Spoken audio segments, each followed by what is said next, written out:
the true source of motivation, what motivation actually is, and it's not what you think. It's also not necessary for you to get your goals accomplished. Dedication is what's necessary. Doing things every day when you're not motivated, going to the gym when you have the flu, being productive when you don't feel well, doing sales calls when you don't want to. That's what gets you across the line. Motivation, however, is a fantastic luxury. It's wonderful to have if you're in a business where you're constantly motivated to do that business every single day of the year. And ideally, that's where you want to get to. But keep in mind, it's still about dedication. Is that what gets you across the line? So to understand motivation, to be able to get more motivation, you need to understand the root of motivation is motive or emotion, or a need that serves an impulse to an action. And we are emotional beings, we're not logical beings. Logic serves emotion, it's the other way around. Okay, everything we do is for the feeling, for the emotion, for the feels, man. To be in your feelings. Every day you want to wake up and feel good. And if something is not making you feel good, you don't want to do it consistently.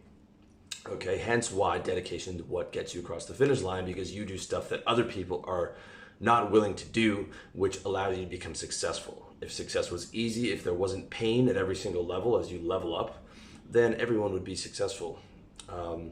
So dedication gets you across the line, but even better if you can create and have the luxury of having a business or find ways within your current business to be able to be motivated. So motivation is a voluntary action in any given direction. Is not inherently positive per se. It's not like you're just as motivated to people are motivated to watch TV or do heroin. That's still a motivation. So what I'm trying to get to is everybody's motivated.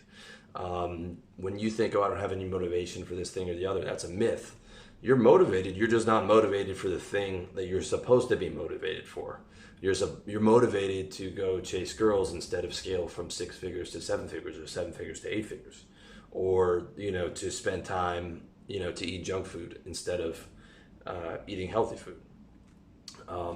So every action you take has specific consequences, and the act of, let's say, like your motive, like one of your goals is to quit smoking, but then the act of smoking takes you further away from your long-term desire of quitting smoking because you're actually motivated to keep smoking, which is what happens every time you have the emotion, the craving, and the reality is you are motivated to smoke more than you're motivated not to smoke.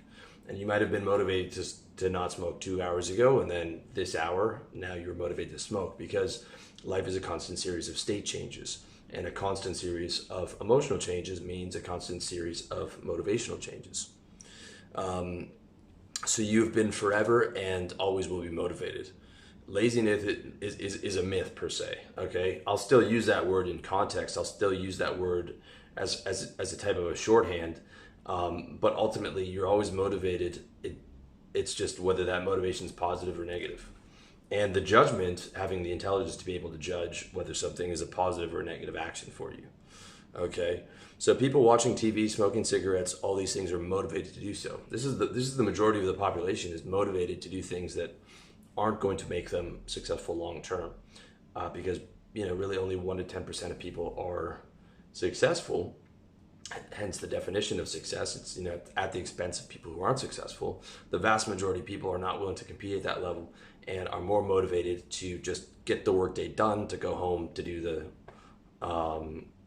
watch TV, watch The Bachelor, watch a Taylor Swift video, watch a Cap video on YouTube. They're motivated to do that. So everybody's motivated. There's no such thing as not being motivated. There's only being motivated in a negative direction. And then there's the ability to judge that motivation. And negative motivation is what causes long-term pain. If you want a quick shorthand for it, usually the thing that you don't want to do is what you're supposed to do for your long-term happiness. And oftentimes the thing that you want short-term is going to be a detriment to your long-term happiness. That being said, that's not always the case. And there's, some things are good in moderation, but overindulgence kills them. So I try and live with a balance of like 50% today, 50% for the future. If anything, though, it's probably more like 70% for the future. That being said, I have some fucking lost years of my 20s to make up for. So I feel like that's reasonable for me to do. So actions bring you closer to your goal are good. Actions that bring you further away from your goal are bad. But you're motivated for both. Either way, you're motivated. So living for the long term requires a certain amount of sacrifice now for that larger pleasure in the future. Like, you have to be willing to sacrifice for your dream, or your fucking dream will get sacrificed. Let me say that again. If you're not willing to sacrifice for your dream, the sacrifice will be your fucking dream. So something is always being sacrificed. Something is always being risked. Okay, it's a risk not to pursue your dream, and to accept mediocrity, to accept subpar, like sub 6-figure income. That's a risk. It's a risk not to go after the girl that you want. Okay, so you're always risking something. There's an opportunity cost in everything. You're always sacrificing something, and you're always motivated. The question is, are you risking for the right thing? Okay, the thing that's going to massively benefit you in the future. Are you sacrificing for the right thing? Are you motivated for the right thing? Or are you just bullshitting yourself and saying you're motivated, but you're not? Or how do I find the motivation, right? I get that question a lot. Truth is, you just don't want it. You just haven't had enough pain to actually want the thing. It's like saying, how do I get motivated to jump out of a burning building? Well, hey, I don't want to run through fire, but I'm going to die inside of here, right? That's all the motivation I would need. But some people are going to die in that fire. They're too scared to leave.